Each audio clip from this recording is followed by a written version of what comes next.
Il est 10 heures ici à Paris. Bonjour à toutes et tous et bienvenue dans Parlons-en, votre rendez-vous avec l'info qui prend son temps. Voici les titres de ce mardi. Le calme pour l'instant entre Iran et Israël. Les deux parties au conflit ont arrêté leur frappe réciproque. Donald Trump dit y être pour beaucoup et assure être près d'un accord avec l'Iran. Pas de trêve en revanche entre Israël et le Hezbollah. Israël appelle à l'instant à l'évacuation de tous les habitants de la grande ville du sud, Tyr, et de ses environs. Le pape Léon XIV promet des efforts supplémentaires pour lutter contre les violences sexuelles dans l'Église. Promesse faite à Madrid à l'occasion de sa visite d'État qui se poursuit. Il parle d'une plaie toujours ouverte. Il a rencontré des victimes d'abus. Et puis Sébastien Lecornu va réunir une partie de son gouvernement à Matignon en fin de matinée pour tenter de répondre à la colère suscitée par le meurtre de Liana, 11 ans, la semaine dernière dans le Gers. Le principal suspect du meurtre a échappé à des plaintes pour le viol le visant dans le passé. L'indignation est nationale et le sujet est très politique. Il faut remédier aux failles du système judiciaire, c'est ce qu'ont dit les milliers de manifestants réunis hier devant les tribunaux du pays. Alors précisément, on va s'arrêter ce matin avec mes invités sur ce que la mort insupportable d'un enfant pourrait provoquer comme électrochoc, tant dans le système judiciaire français que dans la société. Faut-il encore rappeler ces chiffres ? 160 000 enfants victimes d'abus, c'est un enfant toutes les 3 minutes et l'immense majorité des plaintes classées sans suite.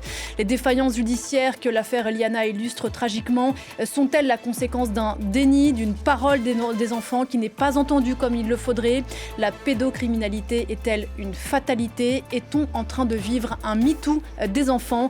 C'est la question autour de laquelle on va tourner ce matin avec mes invités Vanessa Bouzardeau, Marie Schuster et Raphaël De Bruyne. Bonjour à toutes les trois, merci d'être là. Bonjour. On a beaucoup de choses à se dire, c'est parlons-en et c'est parti.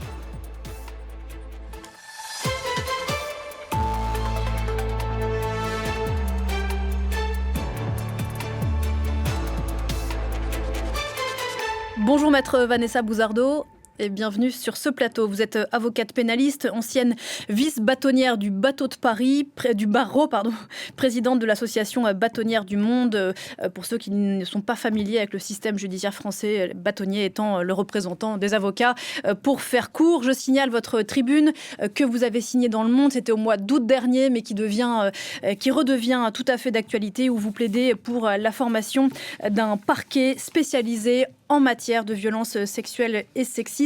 On y reviendra tout à l'heure. À vos côtés, Raphaël De Bruyne, bonjour. Bonjour. Merci beaucoup d'être sur ce plateau ce matin. Vous êtes la responsable du pôle prévention de l'association Caméléon France, qui fait notamment de la prévention dans les écoles, auprès des parents et des professeurs. Vous nous raconterez ça tout à l'heure. Marie Schuster est là aussi. Bonjour Marie. Bonjour.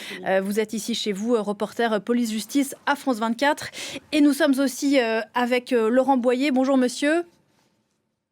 Bonjour. Merci beaucoup de participer à distance à cette émission. Vous êtes le président et fondateur de l'association Les Papillons, association qui lutte contre les violences faites aux enfants, notamment des violences sexuelles, en les aidant à en parler via un réseau de boîtes aux lettres que vous avez installé, pas que dans des écoles, mais notamment dans des écoles. Il y en a plusieurs centaines en France. Vous recevez chaque année des milliers de lettres écrites par ces enfants et environ, on en reparlera tout à l'heure, 10% de ces lettres concernent des violences sexuelles. Je précise que vous avez été vous-même victime d'inceste dans votre enfance. C'était donc un lundi soir de colère dans plusieurs dizaines de villes en France. Plusieurs milliers de personnes se sont rassemblées à travers tout le pays pour dénoncer ce qu'elles estiment être des ratés de la justice dans l'affaire Liana et pointer aussi la responsabilité du ministère de la Justice et de son ministre en premier lieu, Gérald Darmanin.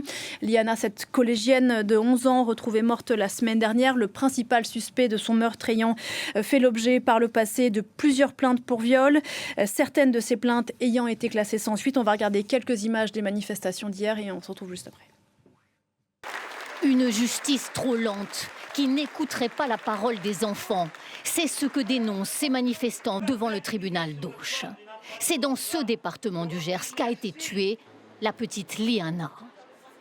Les pancartes posées sur les grilles du tribunal disent la colère. Déjà qu'on écoute les enfants, qu'on arrête de banaliser ces gestes-là. Je suis très en colère. Très en colère que finalement, on aurait pu l'éviter ça. 200 manifestations dans toute la France, organisées par des associations de protection de l'enfance et des collectifs féministes. Ici, à Paris, la foule et les pancartes qui parlent de la honte que leur inspire parfois le fonctionnement de la justice. La parole des enfants est dite, les enfants parlent, les femmes parlent, mais en fait ils ne sont pas écoutés, il n'y a rien qui se passe derrière. Place Vendôme, devant le ministère de la Justice, le même dégoût. On parle de dysfonctionnement, mais c'est le fonctionnement ordinaire de la justice. 73% des affaires de viol pour enfants sont classées sans suite. Les victimes parlent, mais on ne les écoute pas et la plupart des agresseurs sexuels sont récidivistes. Donc l'État doit faire face à ses responsabilités, quoi. À Toulouse, Montpellier, Lyon, Marseille et partout en France, une population en rupture de confiance avec les magistrats. À Poitiers, ce groupe de femmes dont les enfants ont été victimes de pédocriminalité à l'école. Ça peut arriver n'importe où, on est bien placé pour pouvoir le dire, on ne s'attend pas à ce que ça nous touche et malheureusement ça n'arrive pas qu'aux autres. Ça peut nous arriver à tous. Une mère et sa fille qui a été elle-même victime d'une agression sexuelle. J'espère qu'en tant que victime, on sera enfin reconnu, que toutes ces affaires qui sont classées sans suite soient reconnues comme des injustices.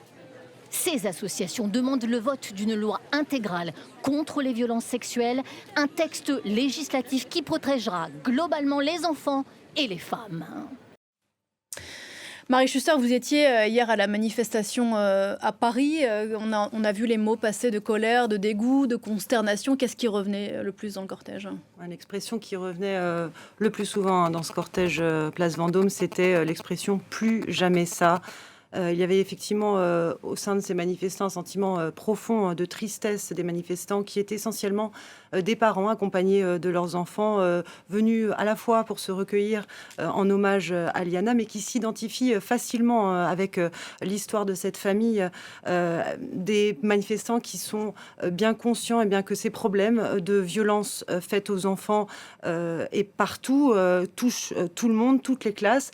La Civise avait présenté en 2022 le chiffre de 160 000 enfants victimes de violences sexuelles, c'est-à-dire un enfant victime toutes les 3 minutes, un enfant par classe, si bien que 5 millions d'adultes potentiellement avaient été touchés par ces violences sexuelles dans leur enfance. Globalement, on connaît tous quelqu'un dans notre entourage qui a été victime de ces violences sexuelles. Et bien sûr, au-delà de l'émotion, il y avait ce sentiment de colère à l'idée que ce drame aurait pu être évité. Ces manifestants qui ont mis en avant effectivement les dysfonctionnements du système judiciaire, qui dénoncent un échec de l'État, mais aussi un échec de la société tout entière, dénonçant un silence pesant autour de la violence sexuelle faite aux enfants et un manque de considération accordée à la parole des enfants. Je vous propose d'écouter Michel Créhoff, qui est secrétaire général de Face à l'inceste et que j'ai pu rencontrer hier place Vendôme. On a une très grande difficulté en France à protéger nos enfants. Il n'y a qu'à voir ce qui se passe dans le périscolaire, il y a qu'à voir ce qui se passe en protection de l'enfance, il y a qu'à voir ce qui se passe aux frontières quand ce sont des enfants étrangers. L'enfant n'a pas de place en protection en France. Il a une place résiduelle, il a une place comme un objet, une propriété des parents, une propriété de l'école, une propriété de la ville, une propriété de l'État, où on nous appelle au réarmement démographique. Donc on voit bien que la place de l'enfant est quand même très utilitariste. Et oui, on est complètement choqué qu'un moment de recueillement soit à ce point, évacué et soit à ce point ignoré, voire à ce point combattu par les forces de l'ordre et par la décision policière. On va revenir au fond dans un instant et sur ce qui vient d'être dit, mais d'un mot, Raphaël De Bruyne, il y a quelque chose qui frappe quand même quand on regarde les images, et notamment du cortège à Paris, c'est qu'il y avait essentiellement des femmes à cette manifestation. La protection de l'enfance, ce n'est pas un combat essentiellement féministe, faut-il le rappeler ? Alors il faut le rappeler parce qu'il y a des collectifs enfantistes qui existent aujourd'hui pour permettre de faire entendre cette parole des enfants, parce que les enfants parlent, mais nous, adultes, on ne les entend pas. On sait que les femmes sont aussi transformatrices et que ce sont elles qui portent les voix des changements sociétaux aujourd'hui. Donc oui, essentiellement des femmes, mais on attend des hommes alliés, des hommes alliés des enfants, des familles alliées des enfants, pour pouvoir faire entendre leur voix et leur laisser l'espace de s'exprimer sur ces violences sexuelles sur les mineurs. Je vois acquiescer Laurent Boyer. Il n'y avait pas beaucoup d'hommes dans les cortèges hier. Qu'est-ce que ça dit, ça ? Ça m'interroge parce que moi-même, au sein de l'association Les Papillons, on a beaucoup de bénévoles. On a terminé l'année dernière avec plus de 600 bénévoles et je pense que 80 à 90% de ces bénévoles étaient des femmes.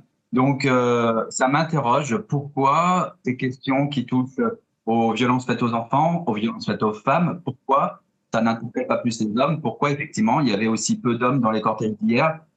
Je n'arrive pas à comprendre, ils font partie de la société. Si ce n'est qu'effectivement, les hommes font aussi partie du problème, puisque l'immense majorité des agresseurs contre les femmes et contre les enfants sont des hommes. Donc, je pense que il faut que les hommes aujourd'hui entendent cette phrase, entendent cette vérité. Tous les agresseurs sont des hommes, la plupart du temps, mais bien évidemment et bien heureusement, tous les hommes ne sont pas des agresseurs. Mais c'est à nous, les hommes, justement, de taper le poing sur la table et de dire que il faut qu'on fasse changer tout ça. Donc voilà. Voilà, pour cette interrogation, pour commencer cette discussion, combien il y a eu par le passé de marches blanches, de manifestations, de prénoms d'enfants brandis sur des pancartes, Maître Bouzardeau? Est-ce que cette mort tragique et cette affaire Liana, pour vous, peut marquer un tournant, peut susciter un électrochoc? C'est à l'évidence un électrochoc. C'est un séisme parce qu'on voit ce soulèvement d'une certaine manière de la société qui là vient nous dire stop, on ne supporte plus cette situation n'est pas supportable. La question désormais qui se pose, c'est que fait-on? Que fait-on? Vous le dites, des marches blanches, il y en a eu de très nombreuses, malheureusement. On ne veut pas d'une nouvelle marche blanche. Donc, quelles sont les actions à mettre en place maintenant? Et c'est la question, en réalité, qui se pose. Alors, on va venir sur les actions à mettre en place et notamment vos propositions. On l'a dit, la justice est sur le banc des accusés, à son corps défendant d'une certaine façon. À l'instant, le syndicat de la magistrature dénonce le discrédit qui a été porté sur elle, notamment par le garde des Sceaux Gérald Darmanin ces derniers jours.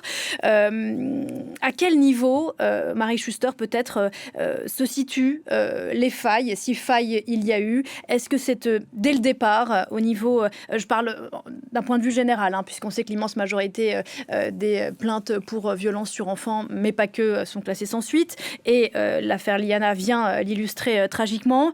Est-ce que c'est dès le départ dans la façon de recueillir la parole de l'enfant? Est-ce que c'est dans la transposition de la parole dans une procédure judiciaire? Est-ce que c'est dans le suivi du dossier? Est-ce qu'on sait aujourd'hui où est la faille?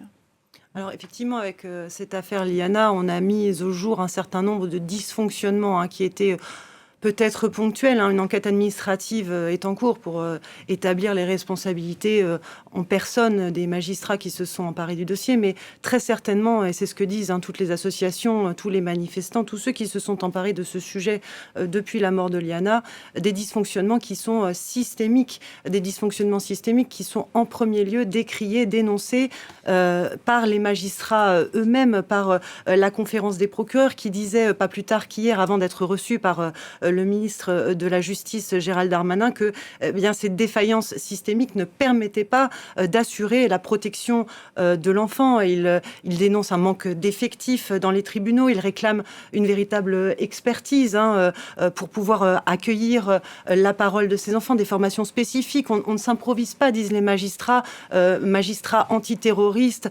magistrats spécialistes des affaires familiales. Pourquoi ne pas créer ces tribunaux spécialisés dédiés aux violences sexistes et sexuelles envers les femmes, envers les enfants, mais aussi envers les hommes, il ne faut pas l'oublier. Oui, il ne s'agit pas d'un dysfonctionnement particulier, disait cette personne qu'on a entendue tout à l'heure, mais le fonctionnement ordinaire de la justice. Qu'est-ce qu'elle dit, cette affaire, Raphaël De Bruyne? C'est, pour rappeler les faits, le suspect, le principal suspect dans le meurtre de cette jeune fille a été visé par le passé par plusieurs plaintes pour viol, notamment une plainte déposée en août 2025 par une petite fille de 11 ans et ses parents. 10 mois après le dépôt de cette plainte, l'homme n'avait pas été entendu. Qu'est-ce que ça dit? Est-ce que ça dit qu'on ne prend pas suffisamment au sérieux la parole des enfants? Est-ce que ça veut dire qu'on ne considère pas l'urgence ou qu'on manque de personnel pour faire face? Alors, ça dit tout ça à la fois? C'est un petit peu tout ça à la fois. Nous, sur le terrain, on rencontre beaucoup d'enfants, donc 3 enfants par classe, vous l'avez souligné, qui sont victimes d'inceste et de violences sexuelles. Les enfants parlent et nous, en tant qu'adultes, on ne les écoute pas. Oui, on les entend, mais on ne les écoute pas. Quand on vient déposer finalement une information préoccupante auprès d'une CRIP et auprès finalement des autorités compétentes, il y a une hiérarchisation en fait de l'urgence qui se fait parce que au-delà du manque de moyens dans la justice, il y a un manque de moyens qui est mis sur les actions de prévention. Dans le travail social aussi, on se rend compte que ce sont des métiers qui sont étouffés par les urgences de situation. Et la vraie question, c'est comment on recueille la parole de l'enfant, comment on forme les professionnels de l'éducation nationale aussi à repérer ces violences sexuelles précocement et comment on évite que le pédocriminel viole. Maître Bouzardeau, même question. Comment s'expliquer que 10 mois après qu'une petite fille dépose une plainte pour viol auprès de gendarmes ou de policiers, l'homme suspecté, présumé innocent, n'ait pas été entendu? C'est tristement la réalité à laquelle nous sommes confrontés au quotidien, nous autres professionnels du droit. Dans cette affaire, le drame est au bout de ce dysfonctionnement. Mais le dysfonctionnement, il est quotidien.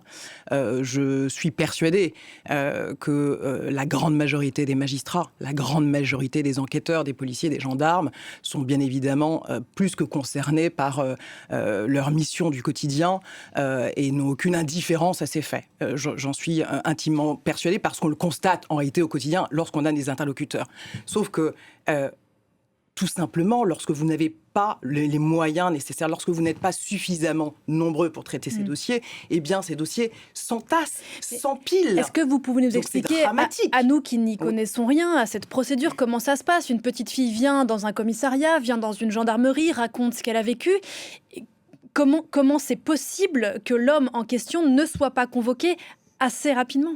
Ça paraît incroyable, bien évidemment. Mais vous savez, les plaintes, vous pouvez effectivement vous déplacer au commissariat ou à la gendarmerie à côté de votre domicile. Mais très souvent, les plaintes passent également par un avocat qui va la rédiger pour vous. Mais nous autres avocats, lorsque nous déposons une plainte, 6 mois, 1 an après, très souvent, la plainte n'a pas encore été traitée. Et notre travail consiste à relancer encore et encore.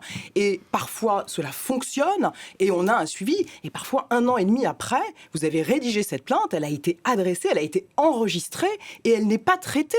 Alors qu'elle est partie vers un service d'enquêteurs, lesquels vous disent « Maître, votre plainte arrive bientôt, mais nous sommes nous-mêmes pris par des urgences. » Donc, des urgences sur des urgences. La difficulté, c'est à un moment, vous avez cette plainte d'une petite fille. C'est un cauchemar. Évidemment que c'est un cauchemar. Mais vous avez des dizaines, des centaines, des milliers de plaintes d'enfants victimes, de femmes victimes, et vous le disiez à l'instant également, de petits garçons ou d'adultes hommes. Donc, vous voyez, l'urgence sur l'urgence, à un moment, ça impose un tri, une hiérarchisation qui est, en réalité, j'allais dire inhumaine, parce que comment trier entre les horreurs et ça aboutit, parfois, malheureusement, à l'irréparable. On comprend, Laurent Boyer, qu'il y a plusieurs sources de problèmes, et pardonnez-nous peut-être pour la simplification du propos, mais on comprend qu'il y a le temps de la procédure qui n'est pas celui de la souffrance des enfants et du danger peut-être immédiat qui pèse sur les enfants. Et il y a aussi ce chiffre qui a été rappelé dans les cortèges hier, 2/3 des plaintes, l'immense majorité des plaintes qui sont classées sans suite car non suffisamment caractérisées. Et cette question que l'on se pose, et j'écoutais le juge Durand qui était interviewé hier par nos confrères de France Inter, qui a été président de la Civise, donc cette commission d'enquête sur les violences faites aux enfants, qui disait qu'en fait l'explication résidait dans le fait qu'en France il y avait une forme de déni de la pédocriminalité en dépit des chiffres, 160 000 enfants victimes, qu'on ne prenait pas la mesure de l'immensité du danger. Oui, le juge Édouard Durand, j'étais à ses côtés pendant 3 ans, parce que j'ai fait partie de la Civise aussi, et véritablement, quand on est arrivé à ce chiffre de 160 000 enfants qui seraient victimes, et je pense qu'on est en dessous de la réalité, tous les ans de violences sexuelles, ça peut ne pas parler comme ça. Mais quand on ramène ce chiffre à 1 enfant toutes les 3 minutes qui, en France, est victime de violences sexuelles, j'étais vraiment persuadé que ça entraînerait un électrochoc. Mais ce chiffre non plus n'entraîne pas d'électrochoc. Donc véritablement, je me demande qu'est-ce qu'il faut à notre société pour qu'on ait un électrochoc face à cette violence faite aux enfants. Je ne sais pas si ce drame de Liana va être cet électrochoc que nous attendons toutes et tous. Aujourd'hui, on fait des manifestations, mais on sait comment ça se passe. D'ici quelques jours, une autre actualité va prendre la place de cette actualité-là. Est-ce que ça va être un mouvement durable? Je ne sais pas. Mais j'avoue, c'est comme tout à l'heure pour les hommes, pourquoi ils ne s'emparent pas plus du sujet. Là, en fait, c'est d'une façon plus large. Pourquoi la société n'est pas plus que cela choquée par ces chiffres qui sont complètement ahurissants. Et quand j'entends effectivement que voilà, les enquêteurs font face à beaucoup de dossiers, etc., il faut quand même rappeler que cette plainte, elle a été déposée dans une petite gendarmerie, qu'on est dans un petit parquet. Donc moi, j'aimerais savoir, et vraiment, c'est ce que j'attends du résultat de l'enquête qui va être menée, c'est qu'est-ce qui a été dans cette petite gendarmerie plaisante du Touche plus urgent que la plainte déposée par cette petite fille. Et quant au reste, les classements sans suite s'appuient généralement ils sont délivrés, malgré le fait qu'on a des certificats médicaux légaux qui attestent de la possibilité très forte qu'il y ait eu une agression sexuelle, des certificats de psychologues. Donc, j'avoue que même ces classements sans suite sont difficilement compréhensibles. Pourtant, Marie Schuster, ce qui frappe, c'est que ces dernières années, on ne peut pas dire que rien n'a été fait. On a évoqué ce budget de la justice qui est allé augmentant. Il y a eu la Civise, dont on peut dire que les recommandations à l'époque n'ont pas été appliquées. Elles le seront peut-être dans la loi, on va y venir, qui est censée revenir devant les députés. Il y a eu la circulaire du ministre de l'Intérieur en début d'année qui disait que c'était la priorité des priorités. Alors quoi, on est dans un temps qui est plus long que celui que la société attend précisément ? Alors effectivement, il y a eu un certain nombre de mesures qui ont été mises en place, notamment l'augmentation du nombre de ces fameuses salles Mélanie, ces salles qui sont dédiées au recueil de la parole des enfants victimes de violences sexuelles, où les enfants peuvent être entendus à la fois par des policiers et aussi des psychologues. Mais il y en a environ 300 en France de salles Mélanie aujourd'hui, ce qui est totalement sous-évalué par rapport aux besoins dans l'Hexagone. En tout cas, c'est ce que disent les associations. Et puis, il y a aussi un problème de répartition territoriale de ces salles. Donc, selon que vous habitez à Paris, dans le Gers, à Strasbourg ou encore à Toulouse ou à Rennes, vous n'êtes pas doté... De la même façon, ouais. Exactement. Par ailleurs, il y a eu effectivement une augmentation du budget alloué à la justice, mais pas spécifiquement un budget alloué aux violences sexuelles et sexistes. Et d'ailleurs, on a beaucoup de mal à trouver des statistiques consacrées à un budget dédié spécifiquement aux violences sexuelles commises sur les enfants. Ce qu'on sait pour le moment, c'est que ce coût social, cette réparation des victimes est évalué à 10 milliards d'euros par an quand on a un budget dédié aux violences sexuelles et sexistes, surtout sur les femmes, qui est de 184 millions d'euros. Donc 10 milliards de coûts sociaux pour réparer une victime par an contre 184 millions d'euros. Encore une fois, les associations lancent l'alarme et expliquent que ces fonds ne sont pas suffisants. Mais peut-être qu'avec cette nouvelle loi, on pourra avoir aussi d'autres annonces budgétaires. Sachant que bien sûr, derrière ces chiffres, ce sont autant de vies brisées.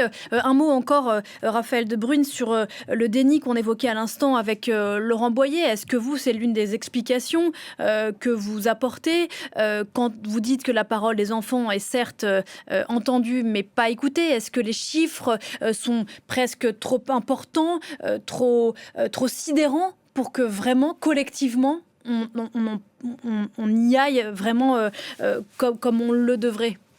Je pense qu'un adulte qui a été victime de violences sexuelles pendant l'enfance et qui reproduit ce schéma-là de domination, parce qu'au-delà d'un viol sur mineur, c'est vraiment une question de domination et d'un système patriarcal qui vient dominer le corps de l'enfant comme un objet. Il y a aussi toute cette société qui méprise le droit des enfants et qui vient sous-évaluer les chiffres. Je pense que 160 000, c'est les chiffres qu'on a pu voir, mais ce ne sont pas la réalité des chiffres. Pour revenir sur votre question, le déni est collectif. La honte doit être collective et en tant qu'adulte, on a le devoir de protéger les enfants et on a ce devoir finalement d'être des adultes protecteurs pour ne pas reproduire ces schémas-là de domination et pour potentiellement aussi donner à ces enfants une chance de se réparer et de devenir en fait des adultes réparés. Très concrètement, quand les enfants parlent, il y a encore une part chez nous adultes de doute, de remise en cause de ce qu'un enfant aurait pu comprendre qui n'aurait pas été la réalité des faits? C'est ça qui se passe concrètement? Oui, le problème, c'est ça. Récemment, vendredi dernier, je recueille la parole d'un enfant. Je fais une information préoccupante parce que l'enfant parle d'attouchement, en tout cas sur l'intérieur de la cuisse, qui est l'une des 5 parties intimes. Donc, c'est interdit par la loi de toucher ces 5 parties intimes-là. Et finalement, en retour, j'ai une travailleuse sociale en face qui me dit mais elle n'est pas en danger pour l'instant. Et on minimise encore la parole de l'enfant. On estime que l'enfant à 10 ans est en capacité de s'exprimer, de parler, mais qu'est-ce qu'on fait derrière? Et donc je rejoins évidemment... Elle a minimisé ce qui s'était passé. Tout à fait. Et ça, c'est la réalité quotidienne que nous, en tout cas sur le terrain, on rencontre. Sans que vous sachiez si effectivement ça va se reproduire et si l'enfant est en danger ou pas. À propos du principe de précaution, à l'instant, Gérald Darmanin, on a vu les images en direct il y a quelques instants, qui est auditionné devant le Sénat avec le ministre de l'Intérieur, Laurent Nunez, audition qui a été organisée dans le sillage de cette affaire Liana. Je vous dis ce que le garde des Sceaux a dit à l'instant, que ce n'était pas un manque de moyens, peut-être vous réagirez là-dessus, Maître Bouzardeau, que c'est une défaillance des parquets et que le principe de précaution n'a pas été respecté. Alors je voudrais encore vous faire réagir sur ce qu'a dit toujours ce même juge Durand.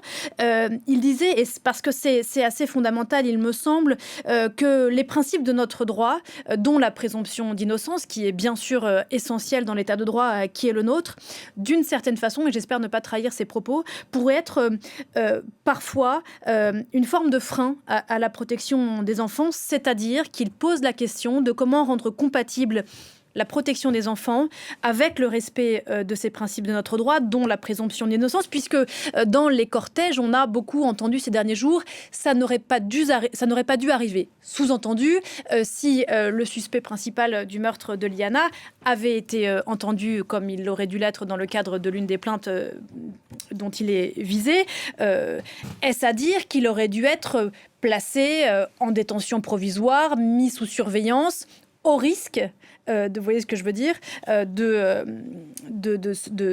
venir contredire le principe de présomption d'innocence? Plusieurs choses. Alors, pour le coup, de mon point de vue, la présomption d'innocence, je le répète, c'est un principe essentiel et fondamental de notre démocratie. Et selon moi, la présomption d'innocence nous protège tous. L'enjeu ici n'est pas celui-ci, puisque, en l'occurrence, le mis en cause vraisemblable n'a pas été entendu. Donc c'est pas une question ici de présomption d'innocence, c'est une question d'organisation, c'est une question structurelle du fonctionnement de notre justice et des enquêtes policières. Mais s'il avait été entendu, que se serait-il passé? Alors, là, voilà, s'il avait été entendu, il aurait été confronté aux paroles de l'enfant, il aurait dû en répondre, se défendre, et un magistrat aurait ensuite dû prendre la décision, le cas échéant de sa mise en examen, et le cas échéant de sa détention provisoire sur la base de la justice contradictoire. Le problème, c'est que tout ça a été mis de côté puisqu'il n'a pas été entendu. Le point sur lequel j'aimerais quand même revenir, puisque vous évoquiez beaucoup la question du classement sans suite, c'est quand même la question de l'aléa géographique.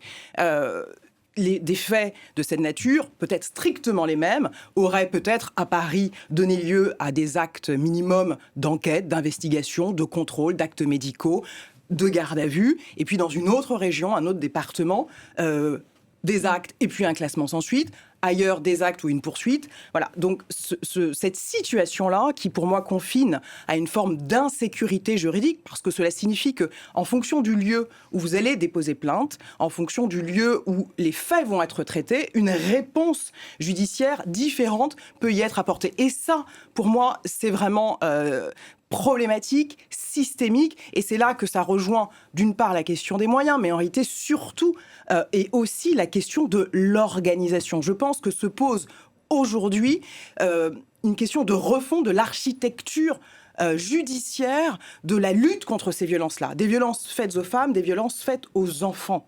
Je prends l'exemple souvent, mais ça me paraît important d'y réfléchir, de l'Espagne.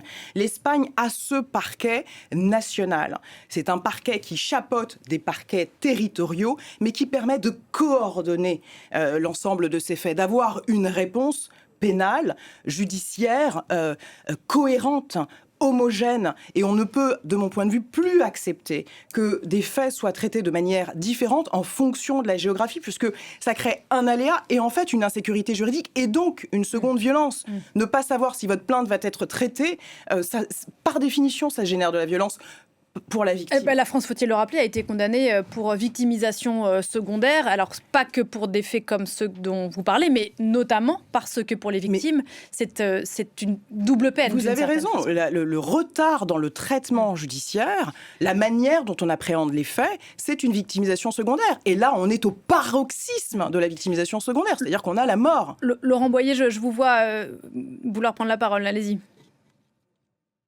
Oui, non, je suis entièrement d'accord avec ce qui vient d'être dit. Chaque procureur a sa propre politique pénale, il l'énonce en début d'année. Donc, effectivement, selon qu'on va être dans un département ou un autre, la réponse va être différente.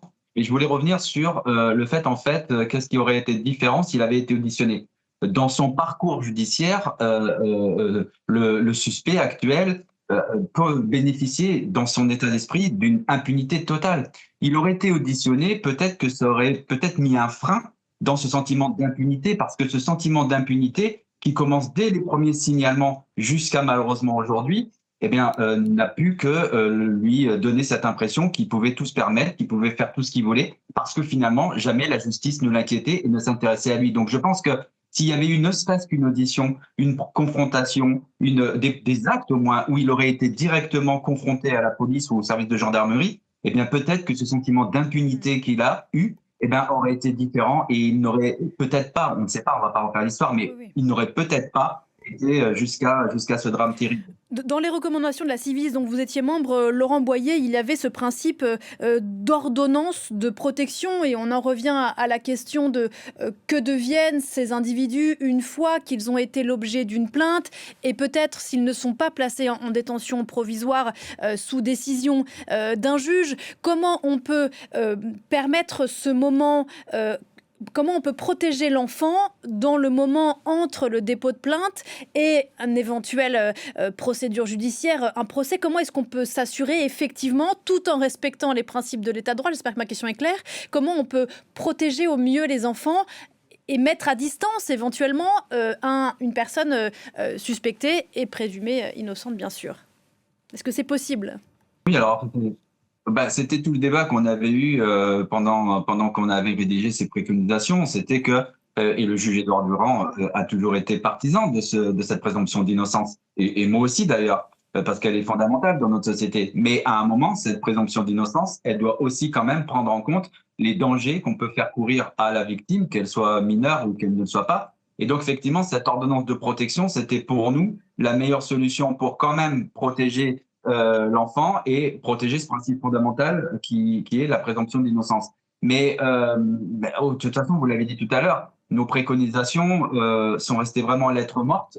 Toutes les préconisations qu'on a faites, qu'elles soient à la fois pour la protection des mères protectrices justement, ou qu'elles soient ces ordonnances de protection des enfants, c'est deux logiques qui s'opposent. C'est la logique de protéger les victimes et la logique aussi de préserver la présomption d'innocence. Il y a un moment, il est compliqué de pouvoir allier les deux sans donner l'impression qu'on fait un choix plus qu'un autre. Mais il va quand même bien falloir se poser la question au regard de ce drame et au regard d'autres drames, puisque le drame de Liana fait suite à d'autres drames où il y avait déjà des mises en cause de certaines défaillances et de dysfonctionnement de la justice. Moi, je crois profondément que cette ordonnance de protection, c'était une solution qui permettait de pouvoir allier à la fois la protection qu'on doit aux enfants lorsque sa mère ou lui-même dépose plainte, et la présomption d'innocence qui est un principe fondamental sur lequel il ne s'agit pas de revenir, parce qu'un jour ou l'autre, elle pourra nous bénéficier à tous, cette présomption d'innocence. Bien sûr. Comment protéger les enfants dans le temps de la justice? C'est une question fondamentale. Comment outiller les professionnels, les adultes de confiance pour protéger les enfants? C'est déjà évidemment lutter contre le syndrome d'aliénation parentale qui touche les mères protectrices, mais c'est aussi... Précisez-nous ce que c'est les mères protectrices. Les mères protectrices, ça va être ces mamans, ces parents qui croient leur enfant sans concession et qui vont accompagner l'enfant à porter plainte, à trouver des preuves y compris quand les violences s'opèrent dans un cadre familial. Et surtout quand les violences s'opèrent dans un cadre familial, parce que ce système de violence sexuelle sur les mineurs, c'est aussi un système familial défaillant. Et donc, ces mères protectrices qui osent parler pour leur enfant, avec leur enfant, sont souvent, vous parliez de double peine pour les femmes et les enfants qui portent plainte, c'est la même chose pour les mères protectrices. Donc, comment protéger les enfants entre une ordonnance de placement ou en tout cas un jugement et le dépôt de la plainte? Il y a un vide aujourd'hui juridique qui existe. On essaye par la prévention, par la sensibilisation du grand public d'alerter les autorités et de faire en sorte de pouvoir finalement faire entendre cette voix-là et mettre l'enfant à l'abri, parce que c'est ça la question. Comment on met à l'abri sans moyens, sans espace dédié? Vous parliez de 300 maisons, mais c'est pas suffisant. Les territoires sont inégaux, sont dotés inégalement, et c'est très compliqué pour agir. Est-ce que l'une des pistes, ce serait de réduire au maximum le temps des enquêtes, si les actes d'enquête ont lieu? Mais je crois que la loi, précisément, à venir, prévoit un socle obligatoire d'actes d'enquête pour éviter précisément que rien ne soit fait. Mais donc, est-ce que l'une des solutions, ça serait de réduire au maximum le temps de l'enquête pour réduire au maximum le temps nécessaire de protection de l'enfant, Marie? C'est une des volontés qui a été édictée par le garde des Sceaux hier, c'est-à-dire réduire au maximum les temps d'enquête pour que, in fine, les procédures aboutissent le plus vite possible. Gérald Darmanin qui a également donné cet ultimatum au procureur de traiter au plus vite avant le 14 juillet. C'est 70 000 dossiers en attente. Donc effectivement, il y a une question de réduction du temps de travail sur l'enquête, mais là encore, on retombe sur les mêmes travers que on a évoqué plus tôt dans l'émission, c'est-à-dire avec quel effectif. Et c'est d'ailleurs une parole qu'ont dit les manifestants hier à Paris. Avec quel effectif allons-nous traiter au plus vite ces dossiers avant le 70 000 Ce que dit ce chiffre de 70 000 plaintes qu'il faudrait traiter en urgence avant le 14 juillet. On est bien sûr dans un moment politique, donc c'est une déclaration qui est de l'ordre de la communication politique, bien sûr, mais ce chiffre dit deux choses. Déjà, qu'il y a 70 000 plaintes en souffrance, et deux, que c'est infaisable. La crainte, c'est que cela soit pas forcément cette mesure, mais d'une façon générale, un vœu pieux. Bien sûr que l'objectif, c'est qu'une plainte soit traitée de manière diligente le plus rapidement possible. C'est l'objectif et c'est ce qu'on attend, c'est le service minimum que l'on attend du service public de la justice. Mais ce vœu se traduit dans les faits lorsque vous avez des enquêteurs disponibles, lorsque vous avez des professionnels, des fonctionnaires disponibles pour cela. Lorsque vous rencontrez des enquêteurs et qu'ils vous disent, mais parce qu'on parle avec les enquêteurs.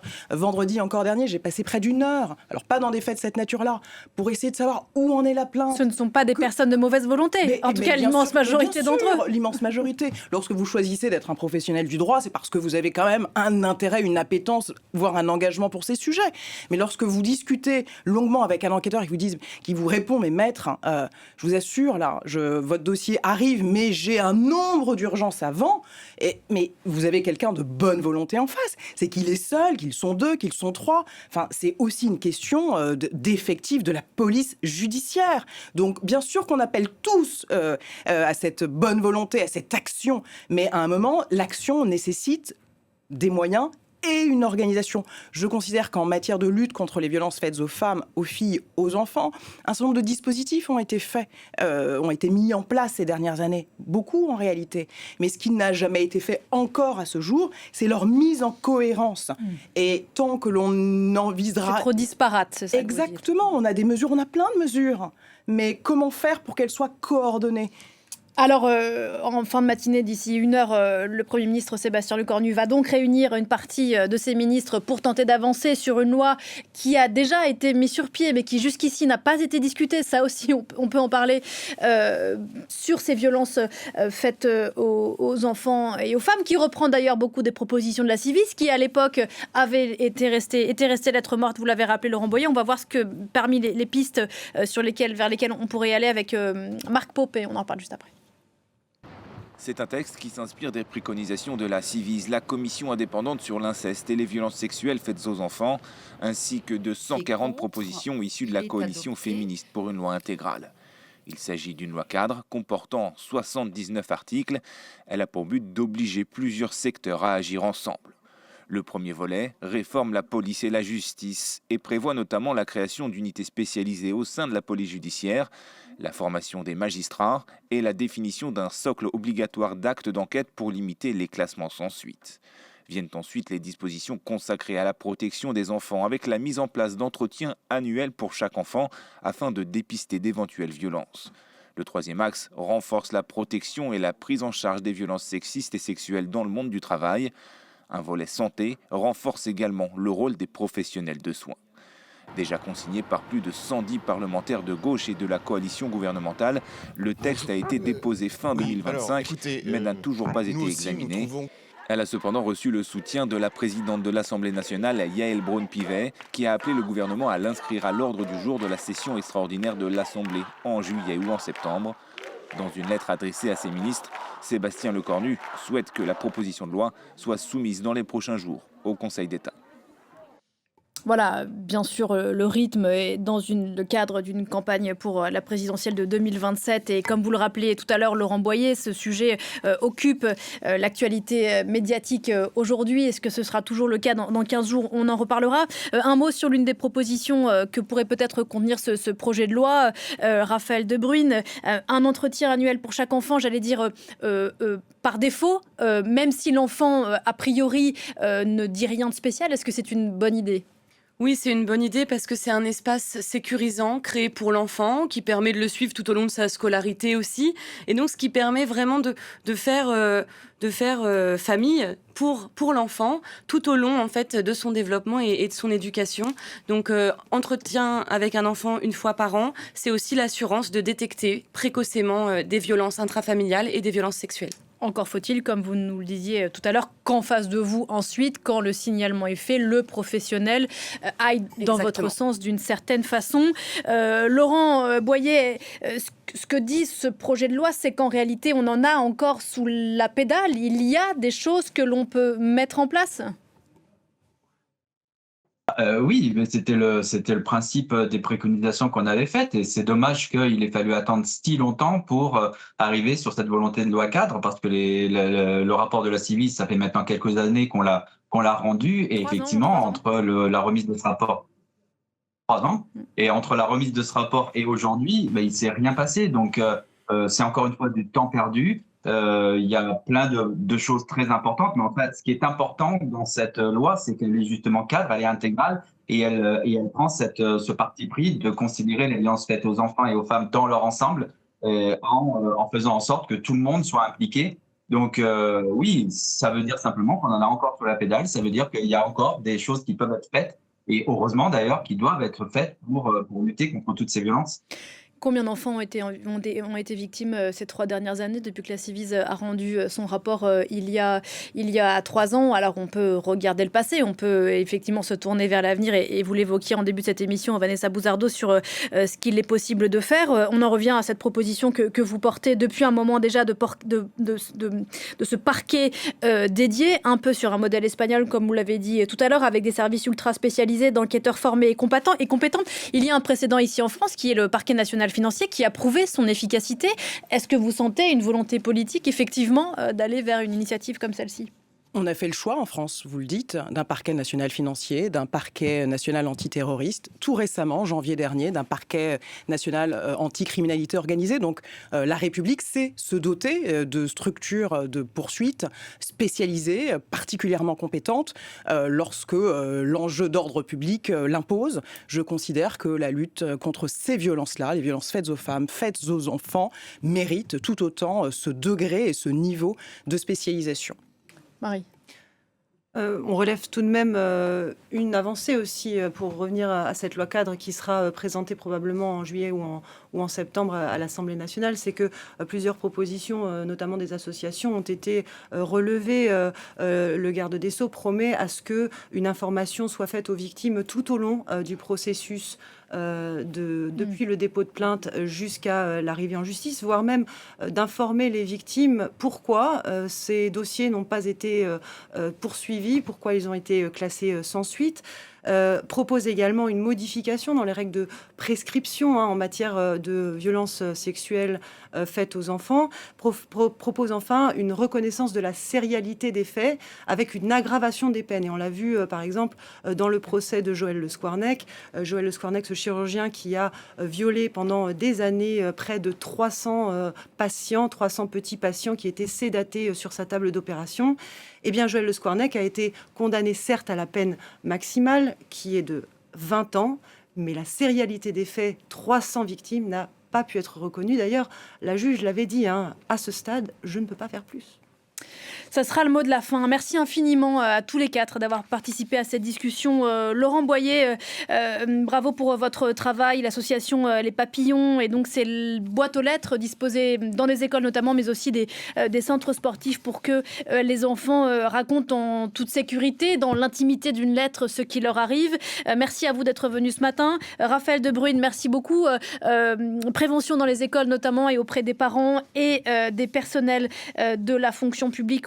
On le sait et à quel point c'est important. Vanessa Bouzardeau, merci infiniment d'être venue sur ce plateau. Je renvoie à cette tribune, je le disais, vous aviez écrite il y a quelques mois, mais qui est tout à fait d'actualité. Marie Schuster, on vous suit bien sûr aussi sur l'antenne de France 24 et vous allez continuer à suivre cette affaire et ses conséquences pour la rédaction. Une émission à revoir en replay, réécouter en podcast. On se retrouve juste après la pause. À tout à l'heure.